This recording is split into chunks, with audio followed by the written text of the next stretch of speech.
Hello friends, I am C Vardhamannagar. ध्यान से सुनना जितने भी सी इंटर वाले स्टूडेंट है। आज फाइनली अपनी डेट शीट आ गई। ये तो कंफर्म हो गया कि सर सितंबर में हमारा पेपर है और सितंबर के स्टार्टिंग से ही पेपर है। तो अब सबसे इंपॉर्टेंट क्या है सर कि ये जो हमारे पास डेज बचे, इसके लिए हमें कैसे प्लान करना चाहिए स्टडीज। तो ध्यान से सुनना, आराम से सुनना, काम कूल होके सुनना, क्योंकि मैं बहुत अच्छे से आपको समझाने वाला हूँ। ये 90 डेज का प्लानर है और अगर आपने ये प्रॉपर फॉलो किया, मैं आपको डेफिनेटली बेट करता हूं सर कि आपका टैक्स में 70 प्लस जाएगा। जाएगा मीन्स जाएगा, ऑप्शन ही नहीं दे रहा हूं, बहुत अच्छे मार्क्स आएंगे टैक्स में। बट आपको ये 90 डेज प्लानर समझना होगा और पेशेंटली सुनना होगा। ठीक है, तो आराम से काम को लोके पेशेंटली सुनो कि मैंने ये प्लानर कैसे डिजाइन किया। प्लानर मैंने इस तरीके से डिजाइन किया सर, इसको 3 कैटेगरी में डिवाइड किया। मैंने बोला सर पहला अपन टारगेट सेट करते हैं, जो हमारा होगा एक 50 डेज का, एक 30 डेज और एक लास्ट 10 डेज। ठीक। फर्स्ट 50 डेज का टारगेट ये है कि सर हमारा जो फर्स्ट रिवीजन होगा 50 डेज वाला, जिसमें आप थोड़ा डिटेल में पढ़ेंगे प्रोविजंस को, डिटेल में पढ़ेंगे प्रोविजंस प्लस क्वेश्चंस प्रैक्टिस करेंगे सर। जितने स्टूडेंट ने भी मेरे से क्लास लिए, मैंने स्टूडेंट्स को क्लास में बहुत सारे क्वेश्चंस करवाए हैं। बट प्रैक्टिकली होता ये कि बहुत सारे स्टूडेंट है जो क्वेश्चंस पूरे नहीं करते। ठीक है, मैंने उनको क्लासेस में समझाया है सर कि जितना ज्यादा क्वेश्चन प्रैक्टिस करो that is very very important. तो ये जो फर्स्ट 50 डेज का रिवीजन है, इसमें आप ये ट्राई करेंगे कि जो मैंने क्वेश्चंस आपको क्लासेस में कराए हैं या जहां से भी आपके पास क्वेश्चन बैंक या जो भी होगा, आप इसमें हर चीज डिटेल में प्रैक्टिस करें। क्योंकि फर्स्ट टाइम जो रिवीजन होता है that is very very important. ये आपका एक ना माइंडसेट तैयार करता है, बहुत अच्छा एक पार्ट डिसाइड करता है कि ये सेकंड और थर्ड वाली कहानी कैसे होने वाली है। अगर आप फर्स्ट को बहुत बेगारी या फालतू टाइप से कर दिए ना, तो बैंड बज जाएगी सेकंड और थर्ड में। तो first 50 days preparation are very very important. अब बात ये है सर, प्रिपरेशन में हमें कितने दिन इनकम टैक्स और कितने दिन जीएसटी को अलॉट करना चाहिए। मैं पर्सनली बोलूंगा सर इनकम टैक्स को 30 डेज एंड जीएसटी को 20 डेज। सर कैसे अलॉट करना चाहिए, कैसे पढ़ना चाहिए, ध्यान से सुनो। जब आप इनकम टैक्स पढ़ना स्टार्ट करो तो इनकम टैक्स में तरीका ये होना चाहिए कि आप सीक्वेंस में चैप्टर पढ़ो। कोई भी स्टूडेंट जब रिवीजन पढ़ना स्टार्ट करेगा तो कोई स्टूडेंट ऐसा नहीं करेगा कि रिवीजन में उठाए सीधा सीधा वो क्या किया, क्या बोलते हैं, पीजीपी उठा लिया, टोटल इनकम उठा लिया। No, no, this would be wrong. ये तरीका गलत होगा, इससे आप डिमोरलाइज हो जाओगे, आपके पढ़ने की टेक्निक गलत होगी सर। ऐसा नहीं करना है। हमें क्या करना है, सिंपल बेसिक कंसेप्ट, फिर रेसिडेंशियल, फिर आईएचपी, फिर सैलरी, ऐसे सीक्वेंस में चलना है। कारण ये है सर, आपको भी पता है जब हम टोटल इनकम के क्वेश्चंस बनाते हैं तो सर हर हेड कवर होता है। तो आप ऐसा तो नहीं है पीजीपी बना लोगे तो टोटल इनकम पूरा बन जाएगा। यू नो कि आपको कैपिटल गेन, सैलरी और सब हेड का नॉलेज होना चाहिए। तो आप प्रॉपर सीक्वेंस में पढ़ेंगे। अब एक स्टूडेंट ने बोला सर आपने 30 डेज में इनकम टैक्स बोला, आप जो ये शेड्यूल बना रहे हो, ये जो हमें टारगेट दे रहे हो सर, ये टारगेट के लिए हमें कितने घंटे की पढ़ाई करना है। मैं आपको एकदम क्लियरली बता रहा हूं कि अगर आपको ये टारगेट अचीव करना है और इससे बेहतर करना है, तो कोई भी स्टूडेंट को सर मतलब अप्रोक्सीमेटली 12 to 14 आवर्स तो पढ़ना ही होगा रोज का। ठीक है, 12 to 14 आवर्स पढ़ना ही होगा, पढ़ना ही होगा। अब जिनकी क्लासेस कंप्लीट नहीं हुई है, माइट बी पॉसिबल सर उनके ये आवर्स वेरी कर सकते हैं, बट जिनकी क्लासेस कंप्लीट है इन्हें 12 to 14 आवर्स पढ़ना है सर। क्योंकि जब आप 14 आवर्स पढ़ने जाओगे ना सर, तो वो इफेक्टिव 10 आवर्स होते हैं। तो इसलिए 14 आवर्स पढ़ना है सर। क्योंकि आप ये बात समझो सर, अगर हम 3 रिविजन प्लान कर रहे हैं, 3 मतलब जिसमें 2 बार रिविजन होगा और 1 बार एक्सट्रीम प्रैक्टिस होगी, जब हम ये प्लान कर रहे हैं तो हमारे को वैसी मेहनत भी करनी होगी। और आप समझो ना सर, टैक्स में अगर आप 70 प्लस का टारगेट कर रहे हो, तो ऑब्वियस सी बात है सर उस लेवल की मेहनत होगी, तभी तो सर क्या बोलते हैं आपके 70 प्लस आएंगे। और टैक्स में अच्छे मार्क्स आते हैं तो विश्वास करो बहुत अच्छी अच्छी फॉर्म्स से आपको ऑफर आते हैं, क्योंकि टैक्स में अच्छे marks means you get noticeable. आप नोटिस पे आ जाते हो सर कि वाओ बंदे ने सर बहुत अच्छे मार्क्स लाए। तो इट मैटर्स अ लॉट, बहुत मैटर करता है। अब इनकम टैक्स में मैंने 30 डेज का टारगेट दिया। Might be possible sir basic residential आपका एक दिन में भी हो सकता है, हो सकता है सर आईएचपी भी एक दिन में कर लो, सैलरी आपको 2-3 दिन लग जाए। ये एक स्टूडेंट को अपने हिसाब से एक प्लानर सेट करना चाहिए कि मुझे कितने दिन में कौन से चैप्टर्स कंप्लीट करना है। ऐसा नहीं है मैं भी बना के दे सकता हूं आपको प्लानर, बट आप एक बात समझो, होता क्या है अगर मैंने सामने से एक प्लानर बना के दिया जिसमें मैंने बोल दिया कि सर पीजीपी आपका 2 दिन या 3 दिन में हो जाना चाहिए, किसी स्टूडेंट को अगर 4 दिन लग गया ना, वो मेंटली डिप्रेस हो जाता है। अरे सर आपने तो एक टारगेट दिया था 3 दिन में, मैं हड़बड़ा गया, मेरे से नहीं हो पाया, अब मैं डिमोरलाइज हो गया। इसलिए मैं वो डेज वाला पर्टिकुलर आपको बना के नहीं दे रहा हूँ। कारण यही है सर, चाहूँ तो मैं भी आपको बना के दे सकता हूँ, बट मैं ये मेंटल प्रेशर आपके दिमाग में क्रिएट नहीं करना चाहता कि सर इस चैप्टर को इतने दिन दो, इस चैप्टर को इतने दिन दो। आपका ये प्राइम टारगेट होना चाहिए कि इनकम टैक्स 30 डेज। उसका शेड्यूल आप बनाओ कि मैं किस चैप्टर को कितना दिन दूँगा, कितना टाइम दूँगा और कंप्लीट करूँगा। एक बात याद रखना, जब आप फर्स्ट टाइम रिवीजन करोगे तो आपको क्वेश्चंस प्रैक्टिस करके रिवीजन करना है। ऐसा नहीं है कि सर क्वेश्चन प्रैक्टिस ही ना करें। अब बहुत सारे स्टूडेंट का मेरे पास ये भी मैसेज था कि सर जब हम पहली बार पढ़ने बैठते हैं ना सर, बहुत टाइम बाद क्लासेस के बाद, तो चीजें वॉश आउट हो जाती है माइंड से। मैं बोला ये तो डेफिनेटली यार, कब कोर्स कंप्लीट हुआ होगा, कब आप वापस पढ़ने बैठ रहे हो, माइट बी पॉसिबल बहुत सारी चीजें दिमाग से वॉश आउट हो जाए। ये सबके साथ होता है। क्या करें इस केस में? बहुत सारे स्टूडेंट ये बोलते हैं सर एक काम करते हैं, लेके रिवीजन वीडियो बैठ जाते हैं, पूरा रिवीजन वीडियो से कर लेंगे। नहीं, ये तरीका आपका गलत है सर, ये तरीका गलत है। मैं आपको ये बोलता हूँ, मैराथन्स जले हुए मेरे, मैराथन से शॉर्ट में उस चैप्टर को सुन लो, शॉर्ट में उस चैप्टर को सुनने के बाद वापस खुद पढ़ो। क्योंकि अगर आप पूरा डिटेल रिवीजन लेक्चर में जाओगे तो it will waste your time, आपका टाइम वेस्ट हो जाएगा सर, क्वालिटी ऑफ प्रिपरेशंस नहीं आएगी। ऐसा नहीं है सर, आप समझो, मैं व्यूज के लिए नहीं भाग रहा, मैं आपको सही बात बता रहा हूं। अगर आप सर गलत चलोगे तो आप ही का नुकसान होगा। तो ये चीज समझो।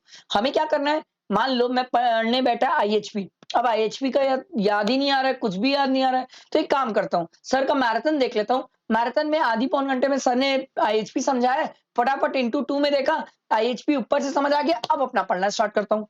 ये करना है। आ रही बात समझ? कहीं एकदम स्टक ही हो जाओ तो फिर डिटेल रिवीजन वीडियोस जो डली हुई है वो आप चैनल में जाके देख सकते हो, फाइन, वो देख सकते हो। बट कहीं स्टक हो तो पहली प्रायोरिटी खुद प्रिपरेशंस करने की कोशिश करो, खुद मेहनत करने की कोशिश करो, वो अच्छे रिजल्ट और एफर्ट्स देंगे सर। आ रही बात समझ? तो यहाँ पर आप कंसेप्ट भी करेंगे, क्वेश्चन भी प्रैक्टिस करेंगे sir. Same is with income tax and same is with GST. Please please chapter के सीक्वेंस चेंज मत करना, मत करना। सर आप प्रॉपर सीक्वेंस में पढ़ो, जीएसटी में भी आप सप्लाई पढ़ो, फिर चार्ज पढ़ो, फिर प्लेस ऑफ सप्लाई पढ़ो, फिर एग्जेम्पशन पढ़ो। ऐसे सीक्वेंस पढ़ो, मत तोड़ो बीच में कुछ। होता ये आप तोड़ तो देते हो बीच में, फिर बाद में क्या होता है, जब वो टोटल इनकम के क्वेश्चन या कनेक्टिविटी पे क्वेश्चंस आते हैं ना, गड़बड़ हो जाती है, क्योंकि आपने सीक्वेंस तोड़ा था। तो अचानक से अगर आप मान लो चार्ज पढ़े, फिर एग्जामिशन पढ़ लिए, फिर रजिस्ट्रेशन पढ़ लिया, आईटीसी पढ़ लिए, प्लेस ऑफ सप्लाई छोड़ दिए, अब जब total computation of GST liability का क्वेश्चन है उसमें प्लेस ऑफ सप्लाई आया, तो आपका दिमाग उड़ गया कि अरे भाई ये कैसे हो गया, ये क्या करना था, इसमें तो समझ ही नहीं आ रहा है। इसीलिए बोल रहा हूँ, सीक्वेंस मत तोड़ो, शेड्यूल खुद सेट करो कि मुझे कितने दिन किस सब्जेक्ट किस चैप्टर को लगेंगे सर, ये सेट करके पढ़ना चाहिए। आ रही बात समझ?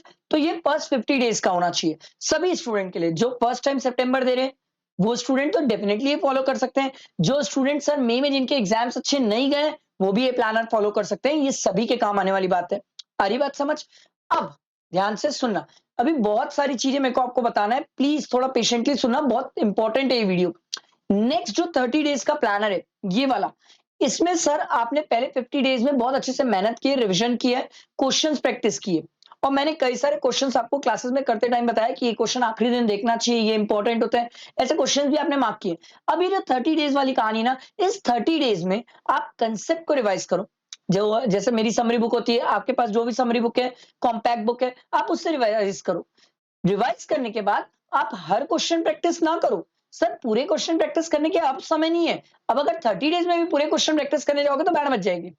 30 डेज में वो क्वेश्चंस प्रैक्टिस करो जो आपको फर्स्ट टाइम पढ़ते टाइम थोड़े से ट्रिकी लगे थे, जहां पर आप फंस गए थे, जहां पर आपको लगा था अरे यार ये तो मेरे दिमाग में पॉइंट आया ही नहीं, सुझा ही नहीं, लगा कि इसमें एक बार और देखने की जरूरत है, उन क्वेश्चंस को प्रैक्टिस करो। ये राइट अप्रोच है, इससे आपके ऊपर प्रेशर नहीं होगा। सर आप समझो, आप हर एक चीज सेकेंड टाइम में नहीं कर सकते हो, सब करने जाओगे तो 30 डेज में होगा ही नहीं सर इनकम टैक्स और जीएसटी। मेरी बात समझो, तो इस बार हमें टारगेट रखना है इनकम टैक्स 18 डेज और 12 डेज में जीएसटी।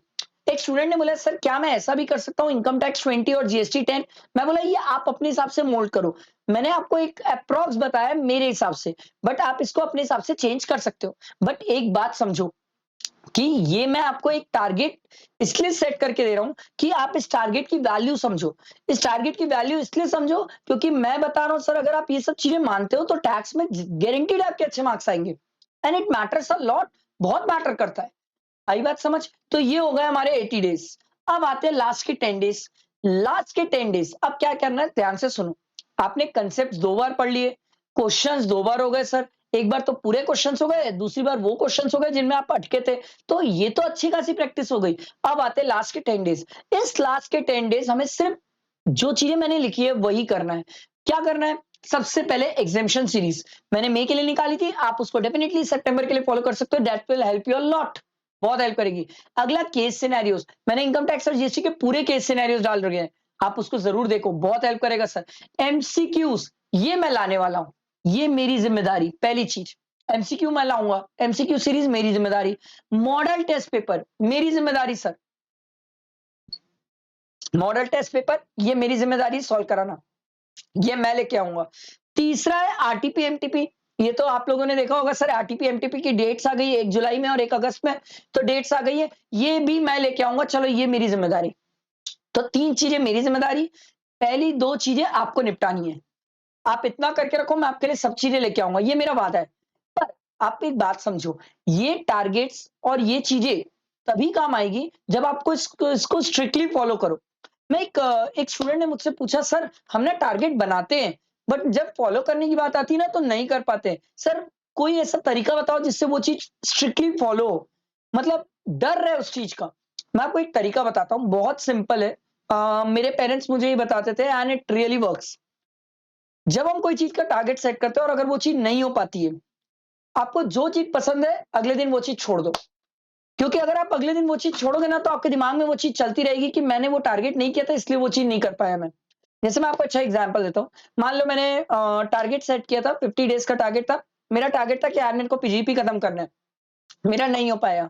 कोई रीजन से एक आध टॉपिक बच गया जिसके कारण लग रहा है कि कल सवेरे ही खत्म हो पाएगा।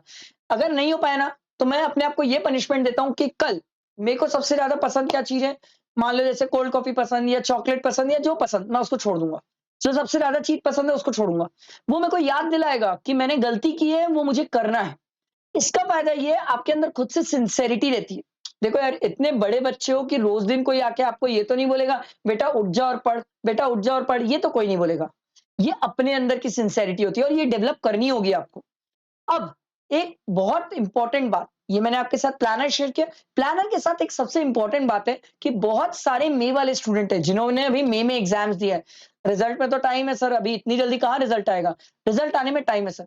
तो ये वाले स्टूडेंट ये बोले कि सर जो ये आप प्लानर शेयर करने वाले हो हमारे साथ, क्या हम भी इस प्लानर को फॉलो कर सकते हैं? मैंने बोला यस, आप फॉलो कर सकते हैं।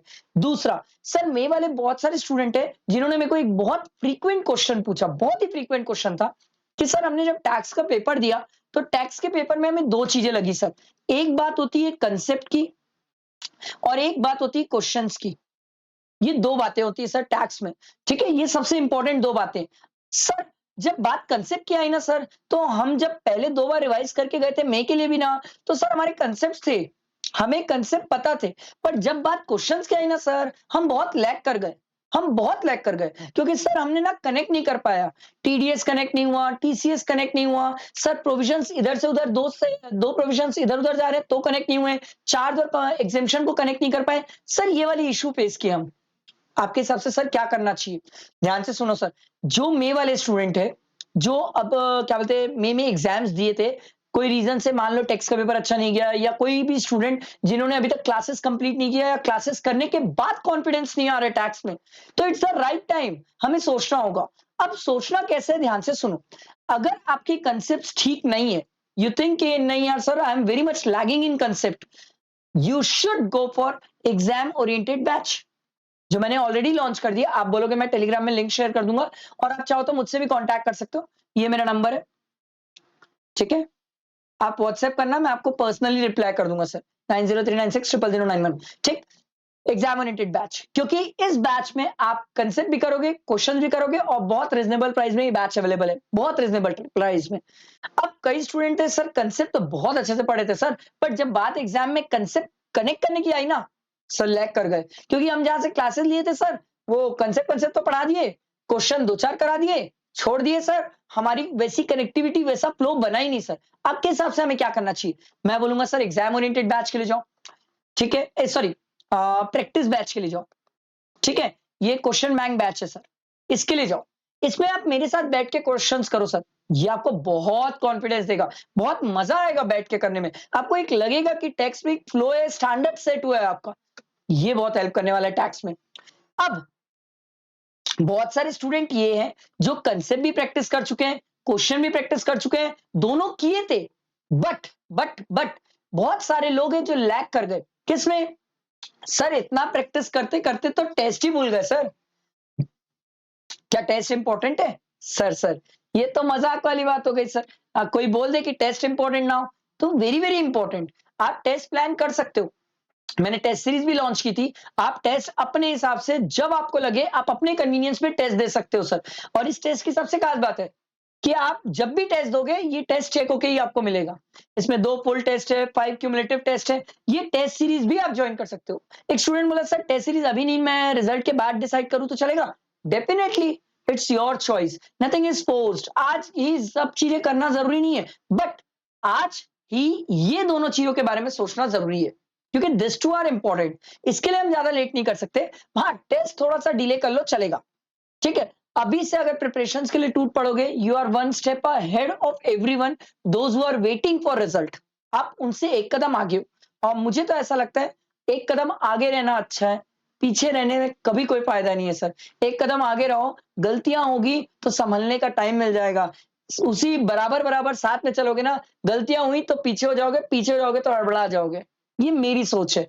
आई होप आपको ये वीडियो बहुत हेल्पफुल होगी, चीजें समझ आई होगी, बहुत क्रिस्टल क्लैरिटी मिली होगी। और इसको फ्रेंड्स को भी शेयर करना। और जो भी डाउट्स क्वेरीज हो, ये मेरा नंबर हो, आप डेफिनेटली इसमें पिन कर सकते हो मुझे, मैं रिप्लाई करूंगा आपको। ठीक है, थोड़ा वेट करना क्योंकि क्लासेस में भी रहता हूं तो आपको रिप्लाई करूंगा सर। ठीक है, चलो, थैंक यू।